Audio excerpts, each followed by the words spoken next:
expliquer aux Français les raisons du choix que j'ai fait de ne pas participer au prochain gouvernement. Le ministère de la Justice dont j'avais la charge était passionnant. J'y ai découvert des personnalités exceptionnelles. J'y portais une loi à laquelle je tenais beaucoup, dont l'objet était de donner à la vie publique, des règles sûres pour la moraliser dans tous les secteurs nécessaires et rétablir la confiance des citoyens dans notre démocratie. Nous avons mis ce texte au point en 3 semaines. Et l'accueil qui lui a été publiquement réservé montre le degré de son ambition et le caractère réaliste et novateur des dispositions annoncées. Et le projet de loi a été adopté entre les 2 tours des élections législatives le 14 juin. Mais dans le même temps, et j'imagine que c'est par hasard, une campagne s'est développée à base de dénonciations anonymes cherchant à accuser le mouvement de démocrates que je préside d'avoir mis en place un système d'emploi fictif. Nous n'avons jamais eu d'emploi fictif. Toutes seules et tous ceux qui ont travaillé au MoDem avaient contrat de travail et fiche de paie, et cela sera aisé à prouver. Et je veux dire que j'ai, pour le prouver, une absolue confiance dans la justice. Mais je n'ai aucun doute que, bien que mon nom n'ait jamais été cité dans cette enquête, et pour cause, je n'ai aucun doute que j'étais, de ces dénonciations, la véritable cible, dans le but de décrédibiliser la parole du ministre qui devait porter cette loi. Il y a en effet un certain nombre de forces et de puissances pour qui la moralisation de la vie publique serait un obstacle à leur influence et à leur lobby.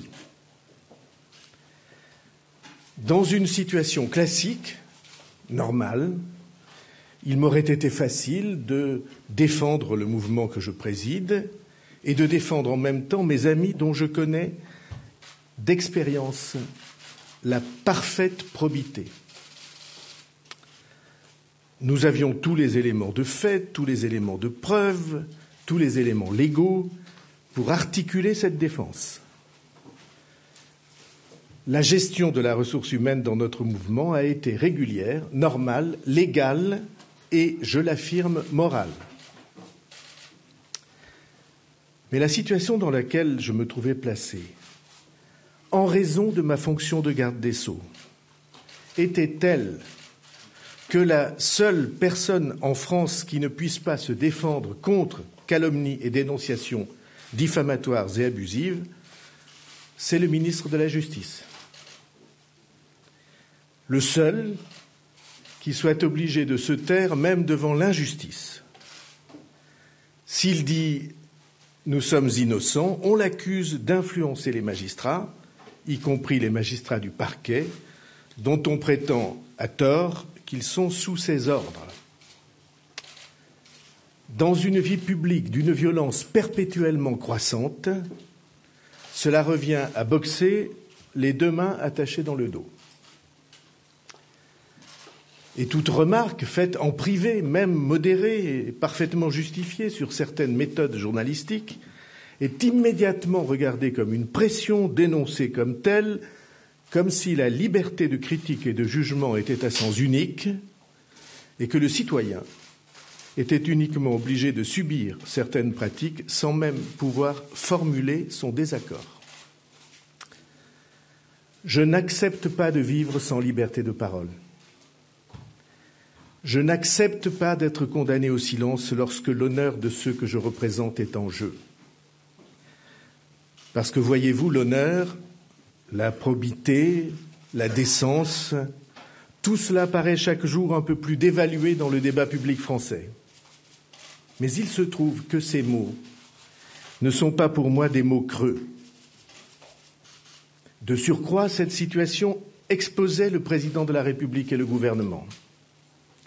L'on devinait bien que le débat qui se prépare au Parlement allait, par ces polémiques, être détourné de son sens. Or, c'est une loi à laquelle je tiens beaucoup, à laquelle j'ai beaucoup donné, et il se trouve que j'accorde plus de prix au but à atteindre, à l'œuvre que nous avons à construire, qu'à mon rôle personnel, au titre, aux privilèges et aux galons. J'en ai donc tiré les conclusions. Je choisis la liberté de jugement et la liberté de parole. Je choisis de préserver la loi de moralisation et de confiance dans la démocratie. Je choisis de ne pas exposer à des campagnes mensongères le gouvernement et le président de la République que je soutiens. 2 considérations méritent d'être abordées. Je le dis comme je le pense. Nous ne pouvons pas vivre dans une société de perpétuelle et universelle dénonciation. La France a été à d'autres époques, hélas, le pays des lettres anonymes, celui où, paraît-il, on en a le plus écrit de toute l'Europe. La dénonciation du voisin qui vous gêne ou que l'on jalouse est entrée dans une nouvelle époque, une nouvelle phase, car la dénonciation fait désormais système avec les réseaux sociaux, avec la presse. La justice, lorsqu'elle découvre ces éléments, est obligée de se saisir. L'ouverture d'une enquête est dès lors présentée comme une pré-condamnation et la machine folle se met en route. L'acte le plus anodin et le plus normal, sous ce miroir grossissant, apparaît suspect, d'autant que, chacun d'entre vous le sait, il n'est pas une vie humaine, collective ou personnelle, qui résiste à telle inquisition. À cette déferlante, la démocratie ne résistera pas. C'est une grande question pour notre société. Ceux qui s'intéressent à l'histoire savent que ça a été une grande question pour la Grèce antique, qui a dû prendre les mesures les plus sévères d'amende et de privation des droits civiques contre les dénonciateurs professionnels qui étaient stipendiés comme tels et qu'on appelait, ça vous rappellera l'école, les sycophantes. Si une dénonciation anonyme et non fondée, reprise dans cette cocotte minute que constituent réseaux sociaux, justice et médias, suffit à provoquer de telles vagues, comment se défend-on ? Pour l'instant, il n'existe aucune défense. Et je pense que cette question mérite d'être posée. J'entends bien que se pose en même temps la question de la protection des lanceurs d'alerte. C'est un débat auquel j'ai beaucoup participé.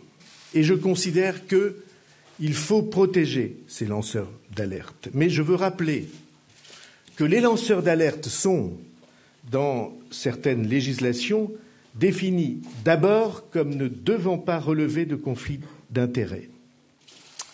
Or, dans l'affaire qui nous occupe, le conflit d'intérêts est patent, les dénonciateurs ayant été pour les uns licenciés pour faute grave, pour les autres en procès avec notre mouvement, pour d'autres encore au service d'adversaires politiques.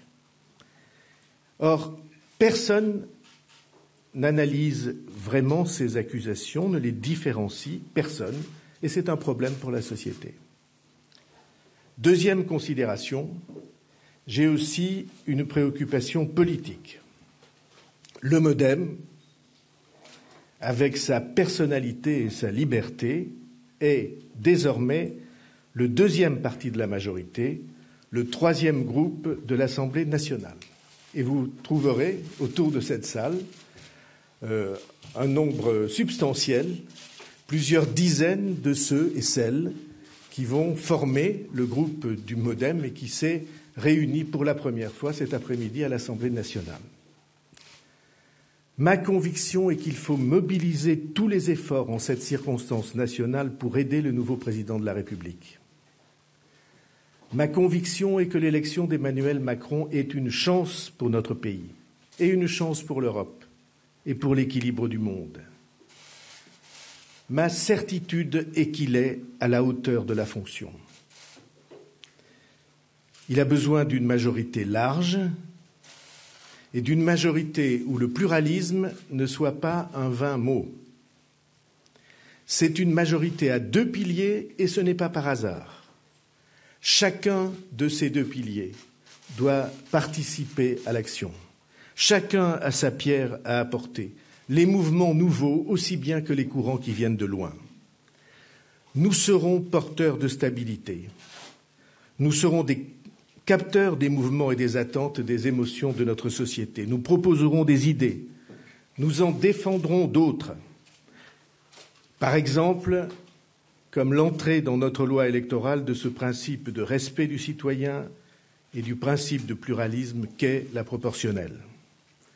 Nous serons, et je veux vous le dire, je serai à côté du président de la République pour l'aider et pour le soutenir, fidèle à une entente politique et personnelle à laquelle, je veux vous le dire, j'attache du prix.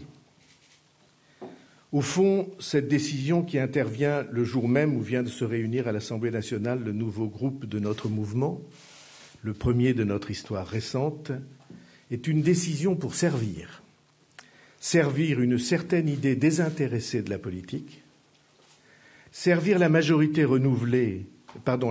nouvelle dans son soutien au président de la République et servir une idée aussi haute que possible de l'honneur, de la liberté de jugement et de parole, une certaine idée de la responsabilité.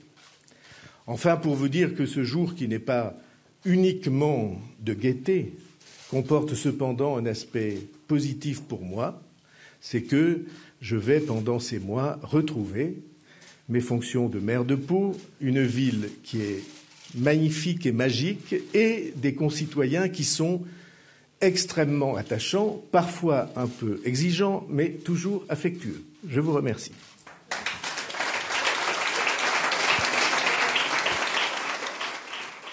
Voilà donc pour cette allocution de François Bayrou, ancien garde des Sceaux, qui s'est donc exprimé à l'instant sur les raisons, les circonstances de son départ du ministère de la Justice. Non sans émotion, il a rappelé son attachement à la loi de moralisation de la vie publique qu'il avait portée pendant plusieurs semaines, dénonçant donc une campagne menée contre le MoDem et contre sa personne.